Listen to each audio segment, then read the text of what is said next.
কার্যত শীর্ষস্থানীয় যত বড় বড় নেতা সবাই চলে এলেন। দেখুন, একটা ইন্ডিভিজুয়াল কাল্টের বিরুদ্ধে কালেকটিভের যে লড়াই আমরা শুরু করেছিলাম, আমরা শুরু থেকেই বলেছি এটা ইন্ডিভিজুয়াল কাল্টের বিরুদ্ধে আমাদের লড়াই, আধিপত্যবাদের বিরুদ্ধে, ফ্যাসিবাদের বিরুদ্ধে, চোখরাঙানির বিরুদ্ধে, রক্তচক্ষুর বিরুদ্ধে, পার্টির পয়সা একজন দুজনের জন্য ব্যবহার করার বিরুদ্ধে, তৃণমূল কর্মীদের বঞ্চিত করার বিরুদ্ধে।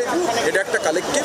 এ নিয়ে কোনো সন্দেহ নেই যে মদন মিত্র বর্ষিয়ান বিধায়ক, একাধিকবারের তিনি বিধায়ক ছিলেন, মাল্টিপল টাইমস মিনিস্টার, তার যোগদানে আমাদের এই কালেকটিভের লড়াই শক্তিশালী হবে। আমরা এখন যাচ্ছি যেখানে কেষ্টদা সেখানে উপস্থিত থাকবেন। এরা সবাই অত্যন্ত সিনিয়র এবং আমাদের লড়াইটা কালেকটিভের লড়াই। আমরা চাই আমাদের কালেকটিভ শক্তিশালী। মদন মিত্র খুব তাৎপর্যপূর্ণভাবে একটা কথা বলছেন যে 4 তারিখের পরে উনি বারে বারে মমতা বন্দ্যোপাধ্যায়কে বলেছেন যে অভিষেক বন্দ্যোপাধ্যায়কে বাদ দিয়ে দলটা চালান, কিন্তু মমতা বন্দ্যোপাধ্যায় শোনেন। সেটা মমতা বন্দ্যোপাধ্যায়ের প্রেরোগেটিভ। মদন মিত্র একথাও বলেছেন যে স্ট্যান্ডিং ওভেশনটা ভাগ্যিস দুপা তুলে দিতে বলেনি আর কি। তো দেখুন, পৃথিবীর এটা ইতিহাস, ফ্যাসিস্টদের রক্তচক্ষু, আধিপত্যবাদের রক্তচক্ষু, এই রক্তচক্ষু দীর্ঘদিন ধরে দেখানো যায় না। মানুষ ঘুরে দাঁড়ান। হ্যাঁ, একটা পার্টির মধ্যে এই কালচার ছিল, আমাদের হয়তো সাহসের অভাব ছিল, কিন্তু সেই সাহস ধীরে ধীরে সঞ্চারিত হয়েছে।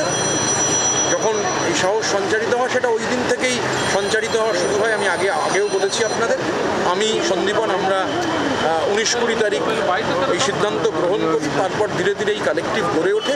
এখন এটাই কালেকটিভ। এই কালেকটিভের নিয়ে যারা আসছেন, অনুব্রত মণ্ডলের যোগদানে কালেকটিভ স্বাভাবিকভাবেই শক্তিশালী হয়েছে। মদন মিত্র আজকে এলেন, কালেকটিভ শক্তিশালী হলো।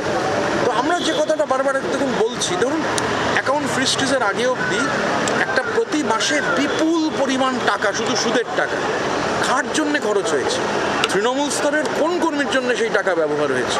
আমাদের এমএলএরা জমি বিক্রি করছেন, সোনা বন্ধক রাখছেন। ওই টাকা কি তাহলে হেলিকপ্টার আর প্লেন কেনা হবে, তার ভাড়া দেওয়া হবে, কেমেন আইল্যান্ডসে যাবে, শেল কোম্পানিতে ইনভেস্ট হবে, ভানুয়াতুতে যাবে? সুতরাং এই গ্রাস রুট লেভেলের একটা পার্টি, ব্যুরোক্রেটিক যে চার্টার্ড মাফিয়া বাটপার, তিনি যেভাবে এই পার্টিটাকে ধ্বংস করেছেন, ধ্বংসের পথে ঠেলে দিয়েছেন, তার লজিক্যাল কোরোলারি হচ্ছেন আজকে মদন মিত্রের আমাদের সঙ্গে যোগদান। বাংলার আওয়াজ, বাঙালির আবেগ, জি 24 ঘন্টা।